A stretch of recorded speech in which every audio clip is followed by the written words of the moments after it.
Hello world, welcome back to cybersecurity. Today in this video we are going to discuss something very amazing that have come up, and the name of this software is Open Interpreter, and this is the tool that will enable you to do all the things that you can simply do in your system, like changing the system from dark mode to light mode, performing some actions like scanning up certain website. From the terminal you can simply say to create certain programs and files. So it is going to do pretty much most of the thing that you can possibly do with your terminal. And if you know, you can do almost everything just using your terminal. And this video is going to be beneficial if you are looking to use AI to improve and speed up your task. And this is going to work in Windows, Mac and Linux. So with that said, if you are interested, please make sure to watch this video till the very end, because this AI is just the killer AI. Okay, to get started, first make sure that you have Python installed, and I think you all are pretty smart. You can install Python by yourself, and you have to basically check Python dash version, and you have to make sure whatever version that you are going to use is greater than Python 3.10, or it should be Python 3.10 or above. It should not be Python 3.9 because of some dependency. And here I am using the Conda environment. So if you can use Conda, create.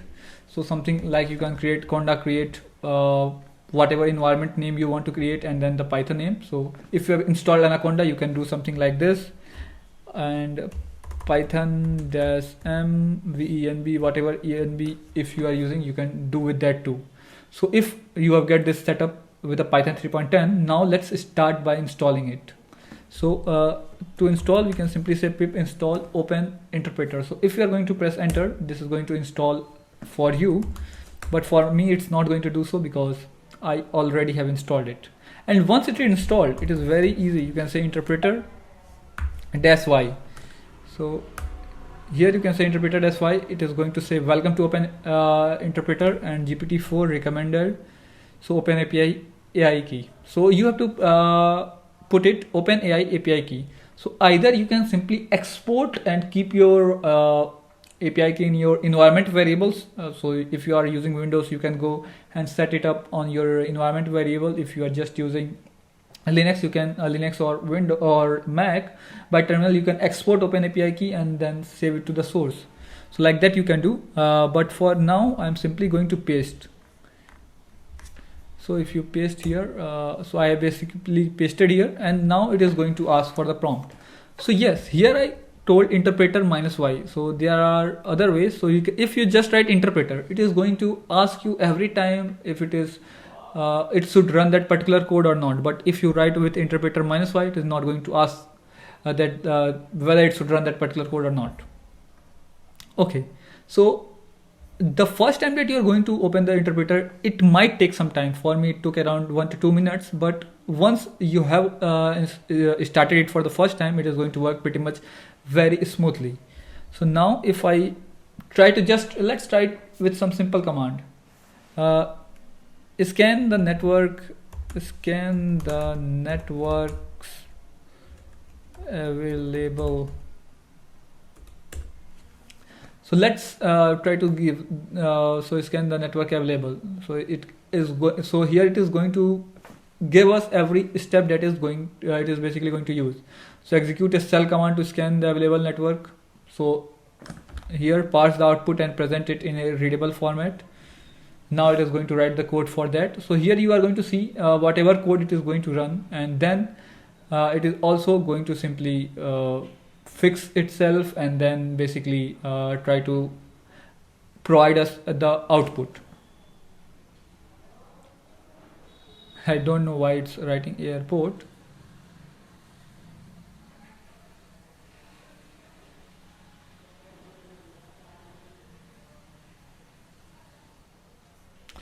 I think my prompt was not so great. So let's try some prompt that might be. So let's try to say it, create a Django project. So create a Django project in my let's say desktop folder and do it within virtual env. So now let's try to see if it is going to be able to do that.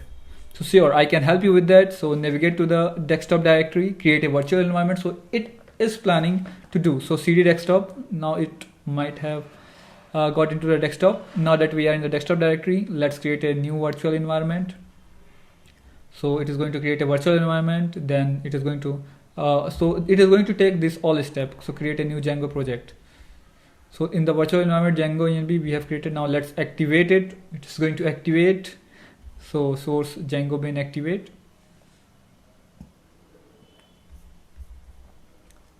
And it is creating it on desktop. So let me clear the screen and go to cd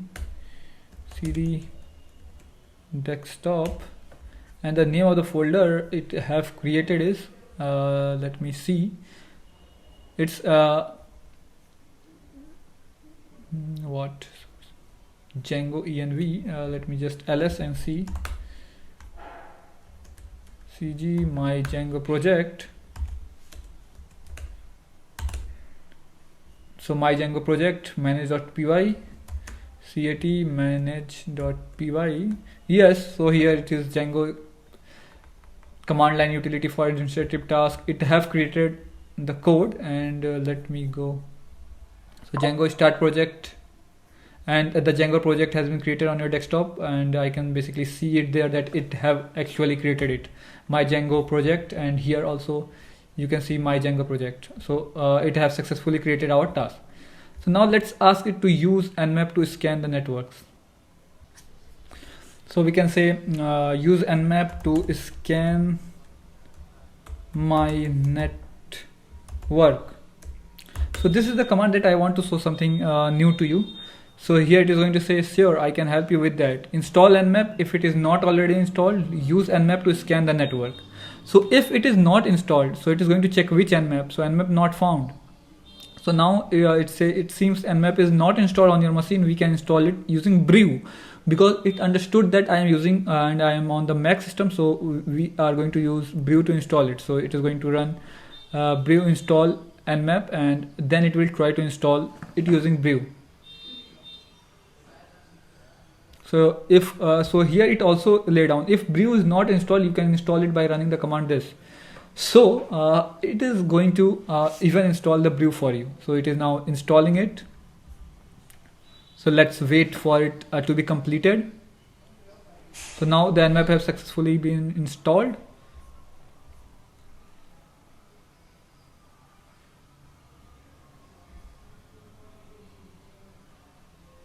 So now it is simply going to scan my network.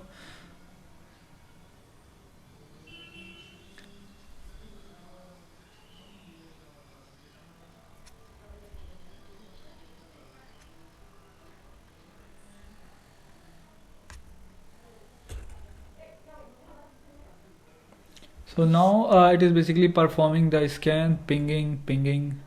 So here you can see it is already helpful for writing the network related commands. And if you know, so let me just enter clear if it is going to work. I don't think it is going to work here,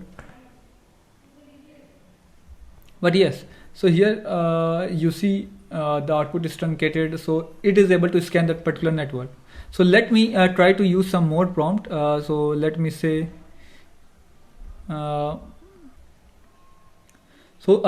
me ask it to do this. Search for the breaches involved this email ID, and let's try to see what it is going to simply see. So it is so I've been pawned API is basically responsible for checking if we are the email address that we have is basically in their vulnerable list or not.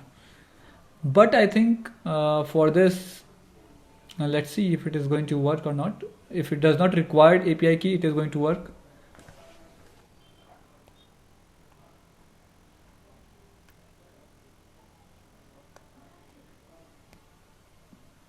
So here you see, it seems like the request have no output from that have I been pawned.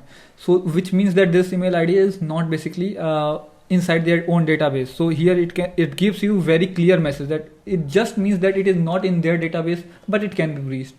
So also let's try to do something like, let me say, to basically do a DNS lookup. So I have written some of the prompts, and I am also testing this prompt for the very first time.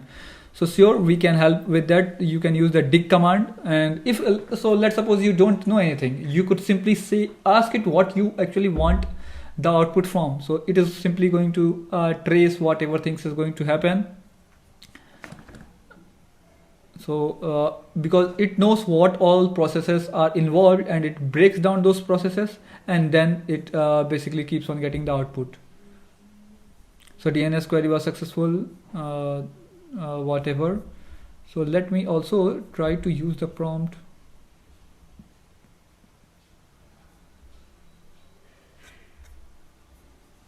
So there is no anomaly detected. So like this, there are multiple commands that you can do. So one command that I could try. So let's try to create a phishing page. Create a phishing page for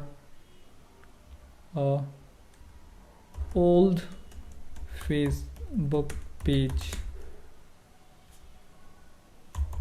inside the test me folder on desktop. So let's try to see if it is able to create the phishing page or not. But okay, it is not going to create a phishing page. But what if we, instead of doing that, we say to create a clone? So we are not going to ask it to create a phishing page, but let's try to create a clone page.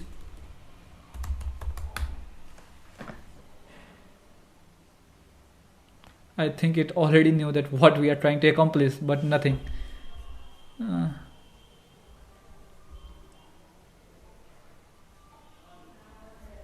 But also we can do something like change the system to light mode. So it can also perform action like change the system to light mode. So there are multiple commands that you are going to see that you might not know. So it is going to execute that particular command. Item wants to access, so I am getting this. So I will simply click allow, and the system appearance have now changed to light mode. Yes, I can see the system is now in light mode. There is too much light. Everything is in white. So these are the types of things that you can do. If you know what you are doing, you can perform some serious tasks, but you cannot directly ask it to do phishing. So let's try to do create a metasploit payload. Create MSF payload for Android. So let's see if it is able to do that, or if it is just rejecting this. So I think it is not going to do that for now. So that is why it is very important for us to basically use our own model that is uncensored and that can do whatever action that we want it to be performed with. So with that said, that is all for this video, and I hope that you enjoyed something from this video and you get some output from it. And thanks for watching. I will meet you in the next video with some new interesting topic.